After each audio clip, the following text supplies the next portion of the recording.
एक समय की बात है। एक छोटे से गांव में एक साधारण किसान रामू अपनी पत्नी सीता के साथ रहता था। रामू और सीता की शादी को कई साल हो चुके थे, लेकिन उनके कोई संतान नहीं थी। दोनों ने कई बार भगवान से प्रार्थना की, लेकिन उनकी इच्छा पूरी नहीं हुई। एक दिन रामू जंगल में काम करने गया। वहां उसे एक बूढ़ी महिला मिली जो बहुत ही बुद्धिमान और साध्वी लग रही थी। उसने रामू को देखा और कहा, बेटा, तुम्हारी प्रार्थनाएं सुन ली गई है। तुम्हें एक संतान मिलेगी, लेकिन यह संतान तुम्हारे पिछले जन्म का फल है। रामू ने आश्चर्य से पूछा, क्या मतलब है आपका? बूढ़ी महिला ने कहा, तुम्हारे पिछले जन्म में तुमने एक साधु का अपमान किया था। तुम्हारी संतान तुम्हारे उस कर्म का परिणाम होगी। तुम्हें अपनी गलती का एहसास करना होगा। रामू ने सोचा कि यह सब एक सपना है, लेकिन उसने बूढ़ी महिला की बातों को गंभीरता से लिया। उसने अपने जीवन में सुधार करने का निश्चय किया।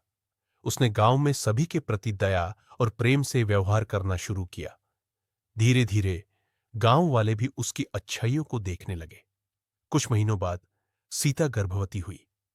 रामू और सीता बहुत खुश थे। जब उनका बच्चा हुआ तो वह एक सुंदर लड़का था। उन्होंने उसका नाम कृष्णा रखा। कृष्णा बड़ा होते होते बहुत बुद्धिमान और दयालु बन गया। गांव वाले उसे बहुत प्यार करने लगे।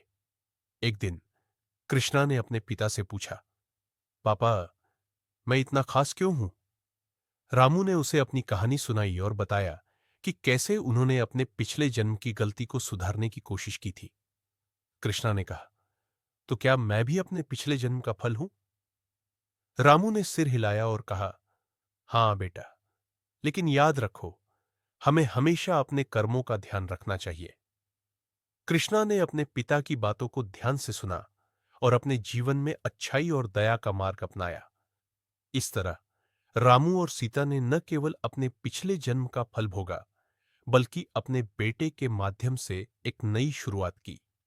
इस कहानी से हमें यह सीख मिलती है कि हमारे कर्म हमें हमेशा प्रभावित करते हैं और हमें अपने जीवन में अच्छाई का मार्ग अपनाना चाहिए